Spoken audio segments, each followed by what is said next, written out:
Bueno, continuando con nuestra historia del siglo XX, estamos con Tiempos Modernos de Paul Johnson.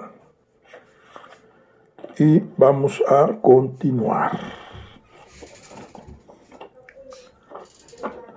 Vamos a ver, estamos todavía en el capítulo 1, que es el mundo relativista. Bueno, estamos con el Tratado de Versalles. Dice, por lo tanto, puede afirmarse que el Tratado de Versalles fue un fracaso total. Muchos intelectuales así lo creyeron en ese momento y la mayoría adoptó después la misma posición. Pero, por otra parte, los intelectuales estaban en el origen del problema. Nos referimos al nacionalismo étnico violento que determinó el carácter del Acuerdo de Versalles y garantizó que no funcionara. Todos los movimientos nacionalistas europeos, de los que había docenas en 1919, habían sido creados, dirigidos y acicateados por los académicos y los escritores, que subrayaban las diferencias lingüísticas y culturales entre los pueblos, a expensas de los vínculos tradicionales y los intereses económicos permanentes que los movían a convivir. Hacia 1919, prácticamente todos los intelectuales europeos de las generaciones más jóvenes, sin hablar de sus mayores, adherían al concepto de que el derecho a la autodeterminación nacional era un principio moral básico. Había unas pocas excepciones y Karl Popper era uno de ellas. Esta minoría afirmaba que la autodeterminación era un principio contradictorio, pues la liberación de pueblos y minorías sencillamente creaba más minorías.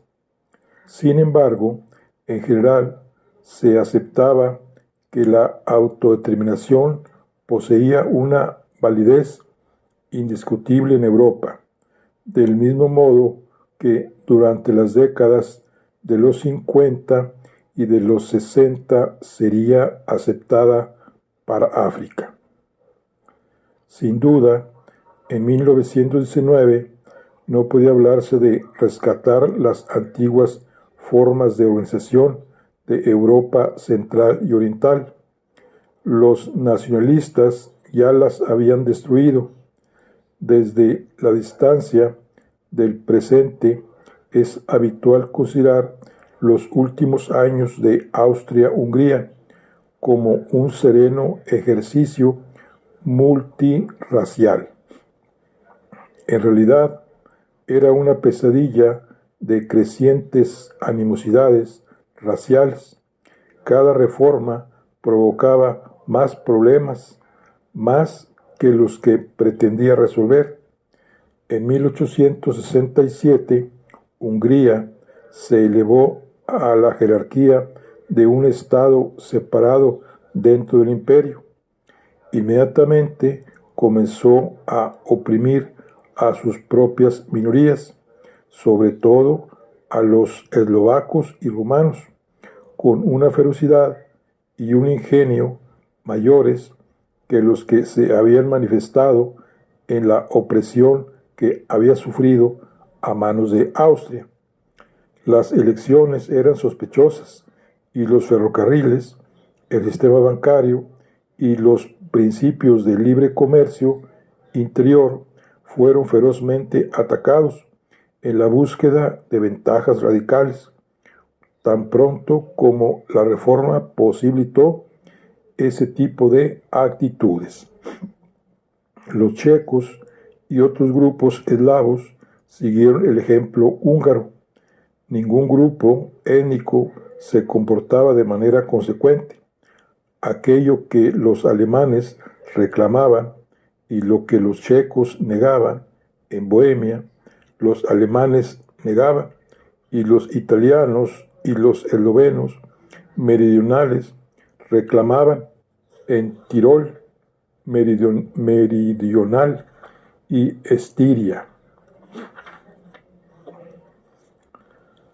Las diferentes dietas y parlamentos en Budapest, Praga, Graz e Innsbruck eran escenarios de implacable discordia racial. En Galicia, la minoría de rutenos luchaba contra la mayoría de polacos. En Dalmacia, la minoría de italianos combatía a la mayoría de eslavos meridionales. En consecuencia, resultaba imposible formar un gobierno parlamentario eficaz. La totalidad de los 12 gobiernos centrales entre 1900 y 1918 debió formarse casi por completo con funcionarios civiles. Cada gobierno local, del que se excluía a las minorías, protegía sus industrias domésticas, ahí donde tenía atribuciones legales para proceder así, y en caso contrario, organizaba el boicot de los artículos producidos por otros grupos raciales. No había normalidad en el viejo imperio, pero por lo menos se manifestaba cierto respeto a la ley. En la Rusia imperial había ocasionalmente programas antijudíos y otros ejemplos de conflicto racial violento, pero los dos imperios germánicos exhibieron un excepcional respeto por la ley hasta 1914.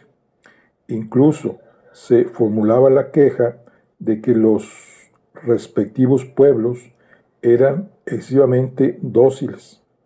La guerra cambió todo eso, y con creces. Es cierta la observación del historiador Fritz Stern acerca de que la Gran Guerra inició un período de violencia sin precedentes y dio comienzo, de hecho, a una guerra de 30 años, pues 1919 fue la continuación de la guerra con medios distintos. Por supuesto, en cierto sentido, las calamidades de la época fueron globales, más que continentales. El virus de la influenza en 1918-1919, una pandemia que mató a 40 millones de personas en Europa, Asia y América, no se limitó a las áreas donde se había librado la guerra, aunque ahí sus efectos fueron más graves. Pudieron observarse casi en todas partes nuevos tipos de estallidos de violencia, inmediatamente después que concluyeron los combates formales. Del 27 de julio al 1 de agosto, la ciudad de Chicago, en Estados Unidos, presenció sus primeros disturbios realmente graves en el norte, con 36 muertos y 536 heridos. Siguieron otros episodios en Tulsa, Oklahoma. El 30 de mayo de 1921 fueron asesinados 50 blancos y 200 negros. En Canadá, el 17 de junio de 1919, los jefes de la huelga general de Winnipeg fueron acusados y más tarde condenados por una conspiración destinada a destruir la autoridad constitucional mediante la fuerza y con la intención de organizar un soviet. En Gran Bretaña hubo una revolución putativa en Glasgow el 31 de enero de 1919 y la guerra civil o de clases fue una posibilidad periódica entre 1919 y finales de 1921, como lo atestiguan los escalofriantes registros de las reuniones de gabinete, recogidos textualmente en versión taquigráfica por Thomas Jones. Así, el 4 de abril de 1921, el gabinete analizó la posibilidad de traer de regreso 4 batallones que estaban en Silesia, donde se dedicaban a separar a los frenéticos polacos y alemanes. Se trataba de que defendieran Londres. Y el Lord Canciller observó estoicamente: debemos decidir sin demora cuáles son las fuerzas leales que podemos reunir. De todos modos, no debemos ser fusilados sin presentar lucha. Incluso así, la violencia y el antagonismo racial que la provocaba eran extremadamente agudos, estaban más difundidos y se prolongaban más en Europa Central y Oriental. Entre los años 1919 y 1922 se libraron más de 20 guerras menores. Los textos de historia de Occidente les presentan escasa atención, pero dejaron cicatrices terribles que en algunos casos todavía dolían durante los años 60. Contribuyeron directamente a la inestabilidad crónica de Europa entre las dos guerras. El Tratado de Versalles, cuando intentó expresar los principios de la autodeterminación, en realidad creó más y no menos minorías, y en todo caso minorías bastante más levantiscas. Muchas eran alemanas o húngaros, armadas con agravios mucho más auténticos. Los nuevos regímenes nacionalistas creían que podían permitirse una actitud mucho menos tolerante que los viejos imperios. Como los cambios deterioraban la infraestructura económica, sobre todo en Silesia, Polonia meridional, Austria, Hungría y el norte de Yugoslavia, todos tendían a verse más pobres que antes. Todos los países soportaron un doloroso agravio o un problema interno insuperable. Alemania con Prusia dividida y Silesia perdida clamaba venganza al cielo. Austria había quedado en la condición de un país más o menos homogéneo.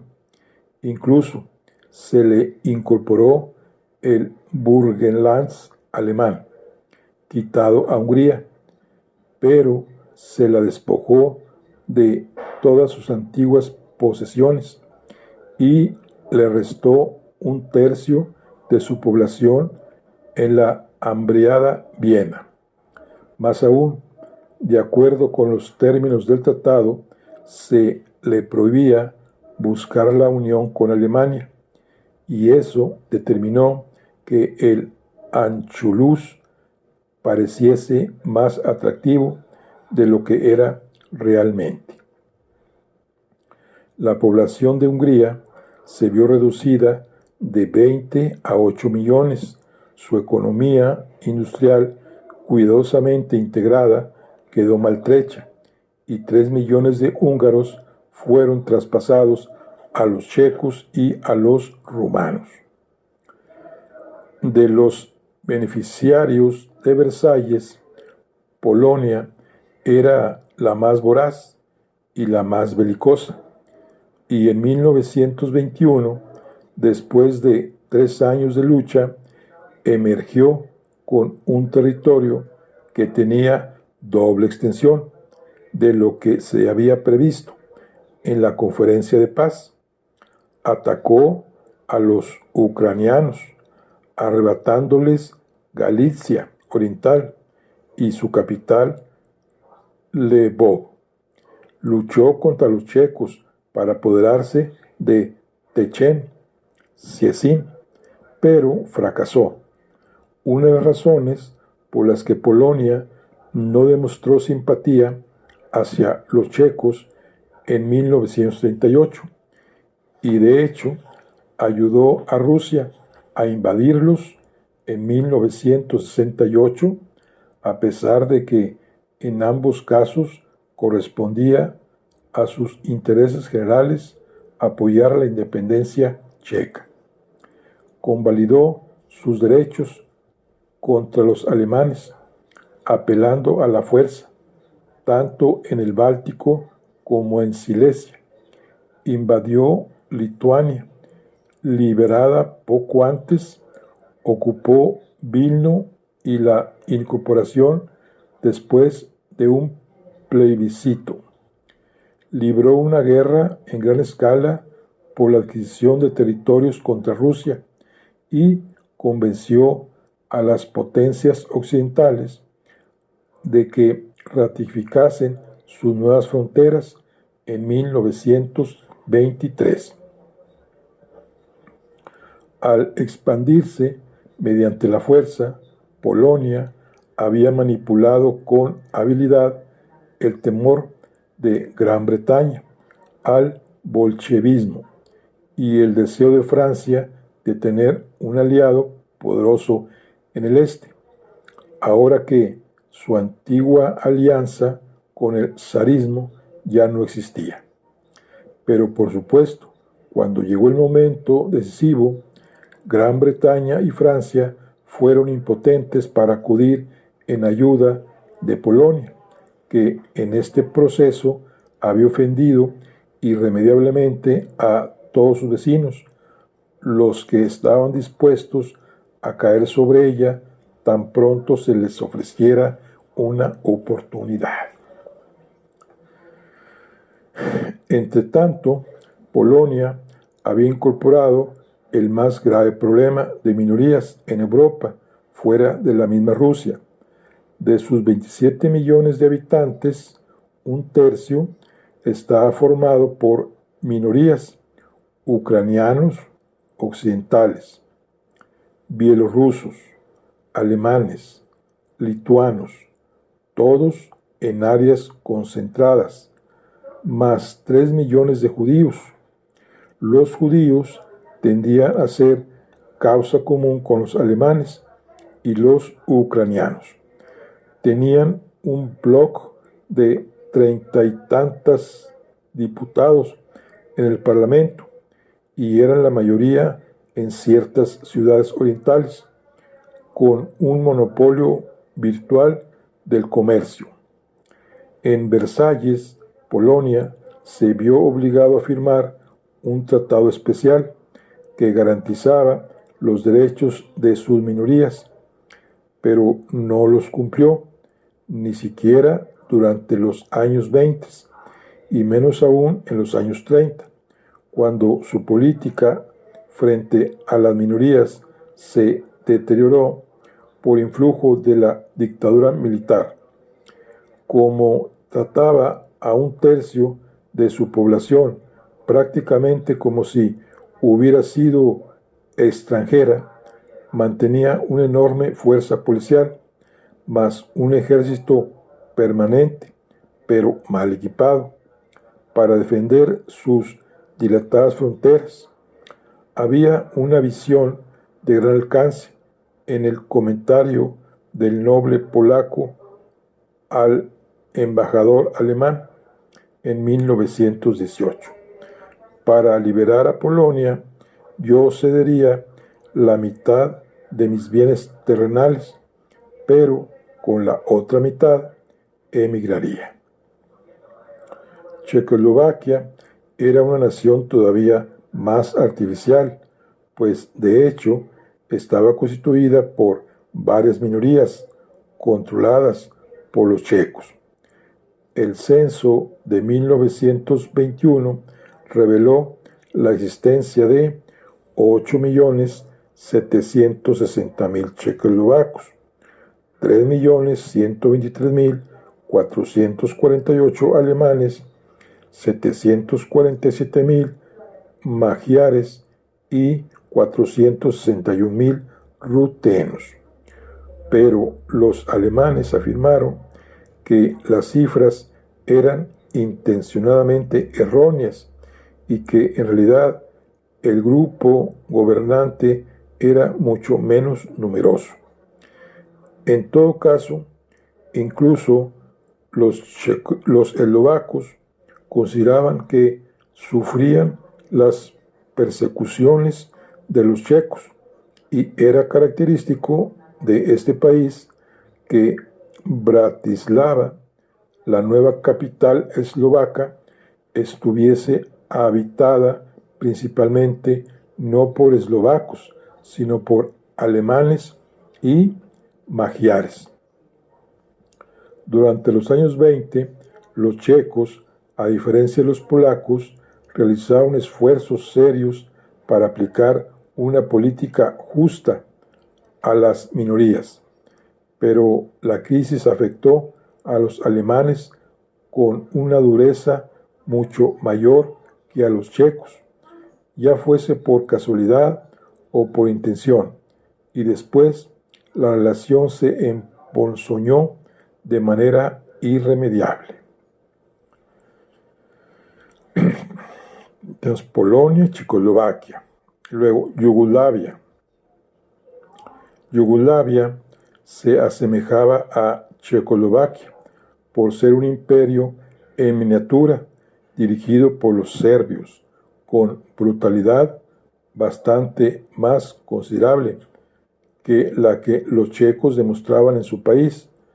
En algunas regiones se había combatido constantemente desde 1912 y las fronteras no se estabilizaron, si puede usarse esta palabra, hasta 1926.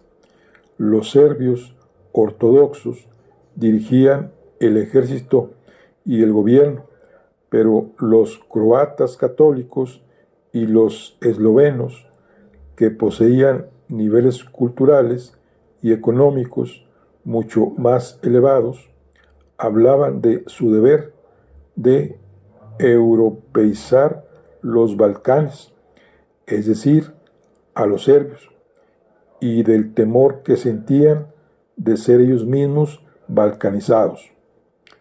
R. W. Seton Watson, que había representado un importante papel en la creación del nuevo país, pronto se desilusionó ante el modo en que los serbios lo gobernaban. La situación de Yugoslavia, escribió en 1921, me lleva a la desesperación y no tengo confianza en la nueva constitución con su absurdo centralismo. Los funcionarios serbios eran peores que los Habsburgo, se quejaba Seton Watson, y la opresión serbia era más cruel que la alemana.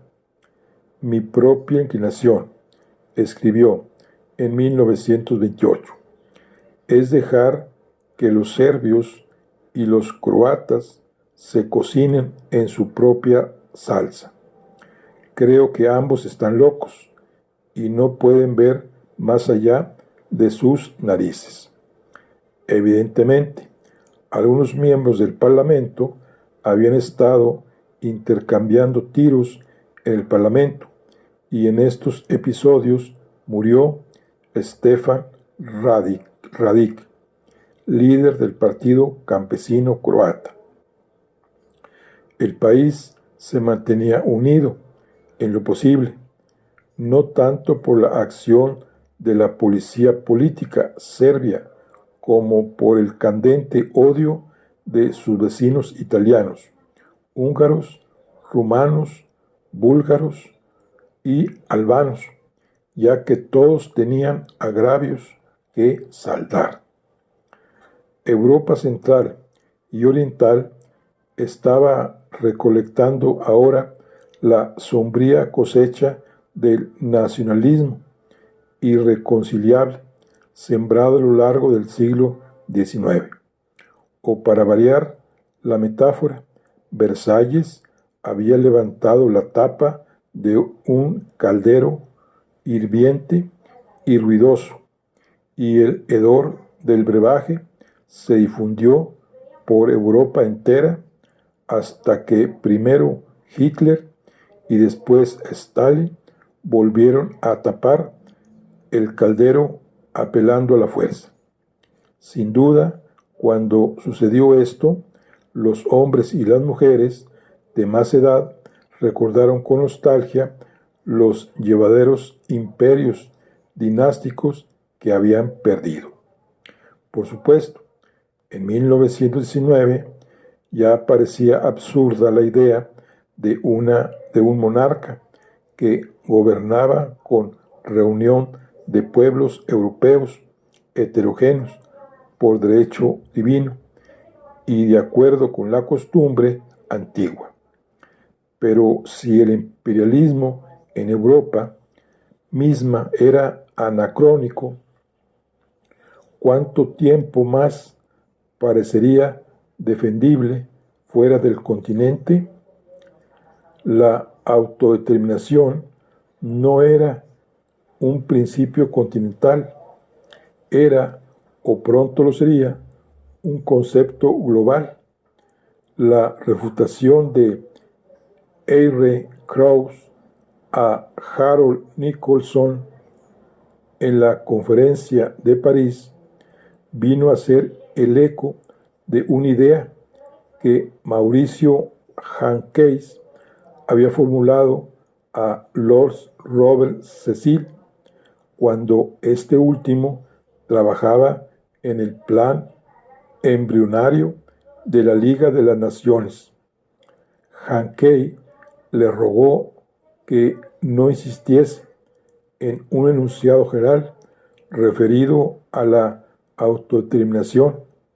Le señalé, escribió en su diario, que eso llevaría lógicamente a la autodeterminación de Gibraltar a favor de España, de Malta a favor de los malteses, de Chipre para los griegos, de Egipto para los egipcios, de Adén para los árabes o los somalíes, y llevaría a la India al caos, a Hong Kong a las manos de los chinos, a África del Sur a los kafires, las Indias occidentales a los negros, etc. ¿Y dónde quedará el Imperio Británico? En realidad, ya estaba aceptándose el principio, incluso en el momento en que Hankey escribía estas líneas. Durante los días desesperados de la guerra, los aliados firmaron cheques con fecha adelantada, no solo a favor de los árabes, los judíos, los rumanos, los italianos, los japoneses y los eslavos, sino de sus propios pueblos sometidos. A medida que se elevó el número de bajas, el potencial humano colonial llenó cada vez más los huecos. Los batallones marroquíes de los franceses salvaron la catedral de Reims. Los franceses la denominaron gozosamente la Force Noire, y eso era, pero en más de un sentido. Los británicos reclutaron durante la guerra 1.440.437 soldados en la India. 1.440.000. 877.000 eran, eran combatientes y 621.000 oficiales y soldados sirvieron en países extranjeros. Se entendía que era necesario otorgar cierta forma de recompensa a la India, y el modo más barato de saldar la cuenta era apelar al recurso de la reforma política. La coronación del dominio británico en la India llegó cuando en 1876 Disraeli convirtió a Victoria en emperatriz. La cadena de mandos era autocrática. Pasaba del encargado del distrito al comisionado provincial, al gobernador, al general y al virrey. Este principio había sido mantenido en las reformas Morley-Minto de la preguerra, pues Lord Morley, pese a su condición de progresista liberal, no creía que la democracia fuese aplicable a la India, pero su subsecretario, Edwin Montagu, pensaba de otro modo. Montagu era otro judío, con inclinación hacia las cosas orientales, aunque con un sesgo un tanto distinto. En él prevalecía el deseo de ser amado. Padecía ese corrosivo vicio de los hombres civilizados en el siglo XX, el rasgo que hallaremos en muchas formas distintas, el sentimiento de culpa. Su abuelo había sido orfebre, el padre había amasado millones como banquero dedicado al cambio de monedas extranjeras y por lo tanto había conquistado el derecho a darse el lujo de la filantropía. Montagu heredó todo esto y el sentimiento de que debía algo a la sociedad. Era un hombre sumamente emotivo. La gente usaba la palabra aniñado para referirse a su enfoque de los asuntos públicos. Cuando rechazó el secretariado para Irlanda en 1916, escribió: retrocedo horrorizado ante la idea de ser responsable del castigo. Cuando murió, un amigo escribió a The Times: nunca se cansó de compadecer a la gente. Lloyd George seguramente estaba pensando en otra cosa cuando en junio de 1917 asignó a Montagu la responsabilidad de los asuntos de la India. El propósito de Montagu era iniciar irrevocablemente a ese país en el camino de la independencia. Se dio de inmediato a la tarea de redactar una declaración de las intenciones de Gran Bretaña en la posguerra. La presentó al gabinete el 14 de agosto, durante uno de los periodos más umbríos de la guerra. En la agenda estaba la rápida desintegración de todo el frente ruso, así como las primeras incursiones aéreas alemanas, realmente importantes sobre Gran Bretaña.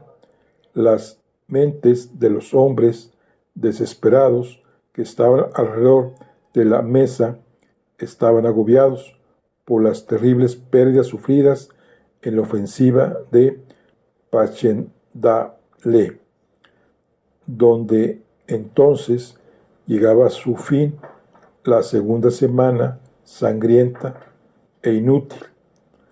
Elgar estaba componiendo los últimos compases de su concierto para violoncelo, su última obra importante que expresa mejor que las palabras la irremediable tristeza de esos días.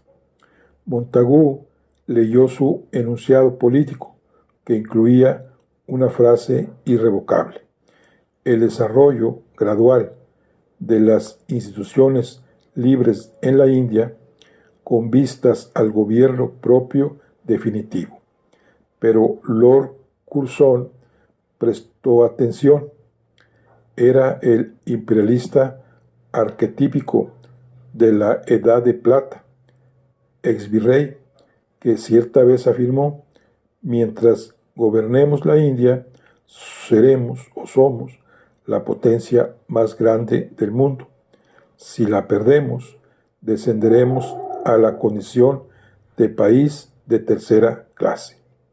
Señaló que para los hombres sentados en torno de esa mesa, la frase "el gobierno propio definitivo" podría significar 500 años, pero para los excitables indios implicaba una sola generación. Confiado en la magia de su estilo en el área de la literatura diplomática, insistió en cambiar el enunciado, convirtiéndolo en el desarrollo gradual de las instituciones del gobierno propio, con vistas a la realización progresiva de un gobierno responsable en la India, como parte integrante del Imperio Británico. En realidad, el cambio de frase no modificó la situación. Montagu se refería al gobierno propio y así se entendió el texto en la India.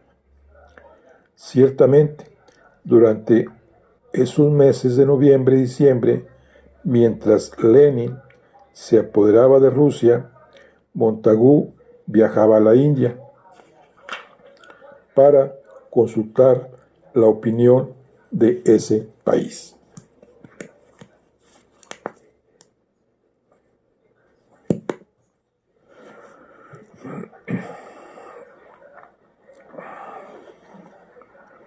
En el informe que escribió más tarde, expresó: cuando hablamos de la opinión india, debe entenderse a la mayoría de los que han manifestado o son capaces de manifestar una opinión acerca del asunto que estamos tratando. En otras palabras, le interesaba únicamente la nación política, las personas como Jinnah, Gandhi y la señora Besant, a quienes llamaba los auténticos gigantes del mundo político indio y que compartían el modo político de su discurso. Así como Lenin no realizó ningún esfuerzo para consultar a los campesinos rusos, en cuyo nombre está poniendo del revés una vasta nación, también Montagu ignoró a los 400 millones de indios comunes, la nación real, excepto como sujetos de su experimento filantrópico. Escribió que su acción, al turbar intencionadamente lo que él denominaba el plácido y patético contentamiento de las masas, implicaría trabajar por el bien supremo de la India. Presentó su informe al gabinete el 24 de mayo y el 7 de junio de 1918, cuando la atención de los ministros estaba concentrada en los esfuerzos destinados a contener la irrupción alemana en Francia, casi con exclusión de otras cuestiones. Así, fue publicado en 1918, sancionado en 1919 y aplicado en 1921. Al crear legislaturas provinciales, organismos por supuesto elegidos y formados por la nación política, Montagu impulsó un carruaje sin control a través de la antigua y autocrática cadena de mandos. En adelante, al parecer, no había modo de volver atrás.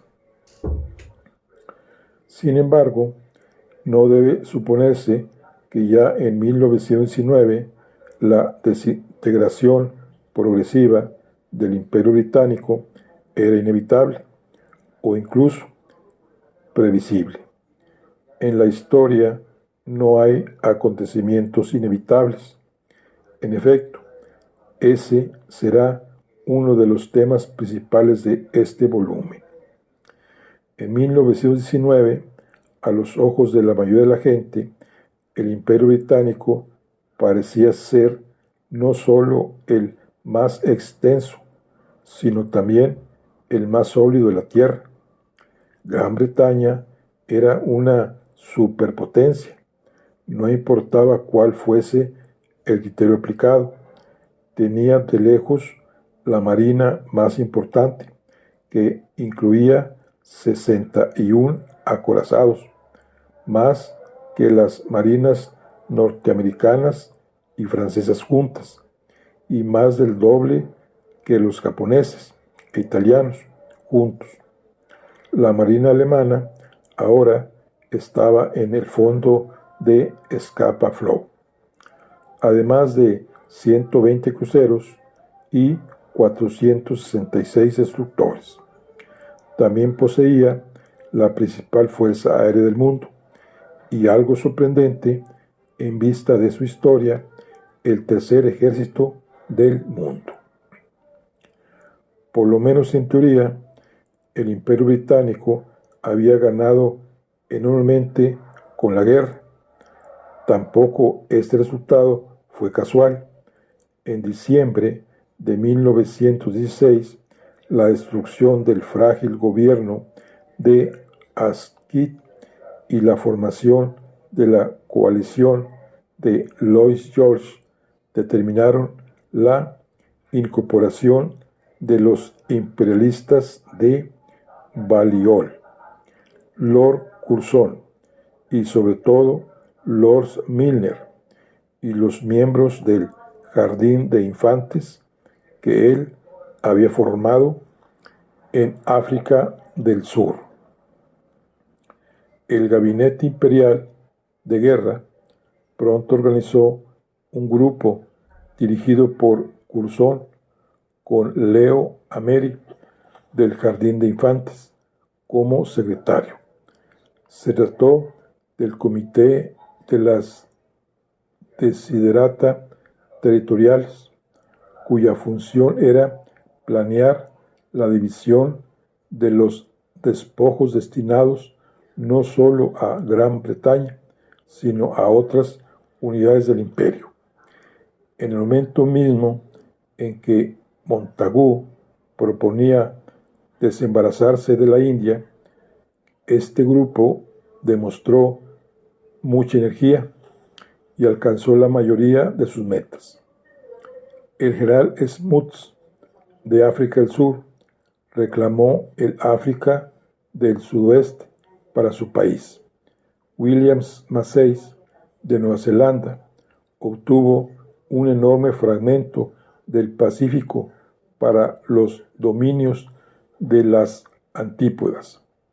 Gran Bretaña recibió una serie de recompensas importantes, incluso Tanganica, Palestina y, lo que es más importante, Jordania e Irak, incluidos los yacimientos petrolíferos de Kirkuk, Mosul, que la convirtieron en el poder supremo del Medio Oriente árabe.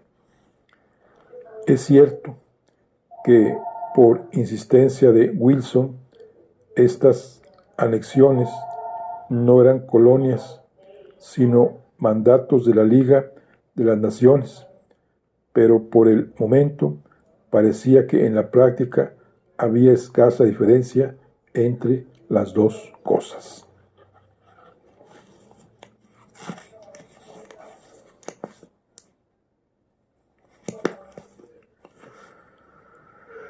Se creyó que los despojos obtenidos por Gran Bretaña, que llevaron al imperio a su máxima extensión, más de un cuarto de la superficie de la tierra, también consolidaban al país desde el punto de vista económico y estratégico.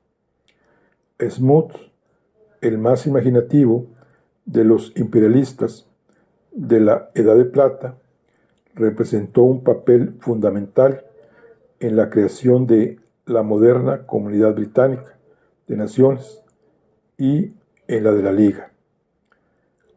Concibió a la segunda, lo mismo que a la Comunidad Británica, no como motor de la autodeterminación, sino como el medio que permitiría a la raza blanca continuar su misión civilizadora en todo el mundo.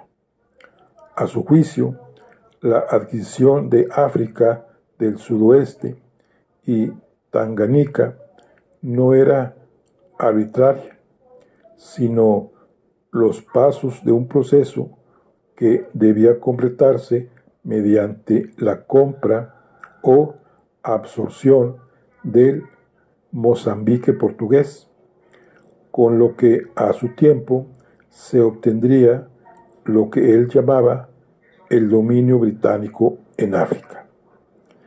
Este enorme conglomerado territorial, desde Windhoek hasta Nairobi, gratamente redondeado con propósitos estratégicos, abarcaría toda la riqueza mineral de África fuera del Congo y unas 3/4 partes de sus mejores tierras agrícolas, incluso todas las regiones apropiadas para el asentamiento de los blancos.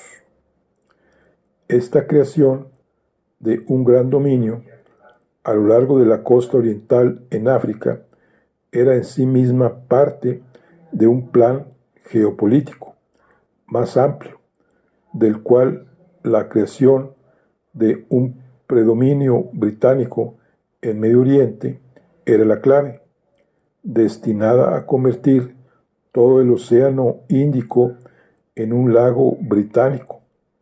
Su collar de bases navales y aéreas que se apoyarían mutuamente desde Suez hasta Perth, desde Simostown hasta Singapur, desde Mombasa hasta Adén, Bahrein, Tricomale y Rangún, con acceso seguro a los ilimitados suministros de petróleo del Golfo Pérsico y el inagotable potencial humano de la India. Finalmente, resolvería los problemas de seguridad que habían agobiado las mentes de Chatham y su hijo, de Castelrax y Canning, de Palmerston y Salisbury.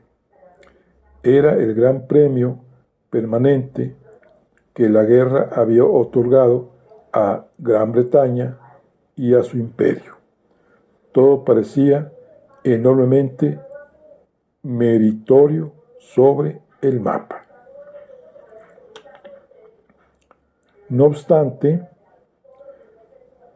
perduraba en Gran Bretaña la voluntad de mantener el funcionamiento de esta complicada estructura con la eficiencia, la índole implacable y sobre todo la convicción necesaria para afirmar su unidad.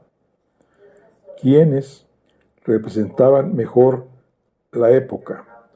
¿Smuts y Milner o Montagu? Se ha observado con acierto. Tan pronto el Imperio Británico cobró carácter mundial, el sol nunca se puso sobre sus problemas. Cuando llegaron las dificultades, no en la forma de avanzadas individualidades, sino como batallones, serían afrontadas con fortaleza. Si 1919 señaló el momento en que la nueva guerra de los 30 años en Europa pasó del conflicto entre las grandes potencias a la violencia regional, más hacia el este presenció el comienzo de lo que algunos historiadores denominan ahora la crisis general de Asia, un periodo de conmoción fundamental del tipo que Europa había presenciado durante la primera mitad del siglo XVII.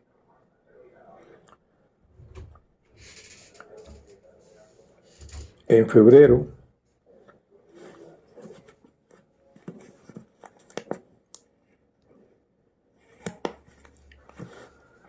de 1919, mientras los estadistas hincaban el diente en el sustancioso tema de la fijación de fronteras en París, la política de Montagu de turbar intencionalmente el patético contentamiento de las masas indias comenzó a producir sus dudosos frutos.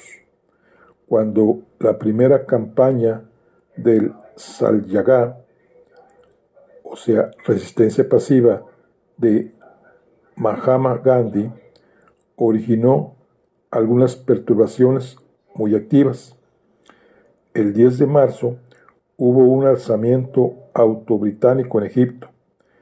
El 9 de abril estalló el primer disturbio serio en el Punjab. El 3 de mayo comenzó la guerra entre la India británica y los insurgentes de Afganistán. Al día siguiente, los estudiantes de Pekín realizaron manifestaciones contra Japón y sus aliados occidentales, que acababan de cederle el Shantung chino. En el mismo mes, Kemal Atatürk en Anatolia y Reza Pahlavi en Persia mostraron la intensidad del sentimiento contrario a Occidente en una enorme región de Medio Oriente. En julio hubo un alzamiento antibritánico en Irak. Estos acontecimientos no estaban vinculados de manera directa, pero todos atestiguaban la difusión del nacionalismo. Todos afectaban los intereses británicos y todos pusieron a prueba el poder y la voluntad de Gran Bretaña para protegerlos. Como el país se desarmaba con la mayor rapidez posible, Sir Henry Wilson, jefe del Estado Mayor General Imperial, se quejó en su diario: no hay un solo teatro donde tengamos fuerza suficiente, ni en Irlanda, ni en Inglaterra, ni en el Rin, ni en Constantinopla, Batún, Egipto, Palestina, Mesopotamia, Persia o la India. Bueno, pues aquí se empezó como quien dice, a desintegrar lo que es el reino británico. Aquí concluimos la charla de hoy. Nos vemos en la siguiente. Hasta luego.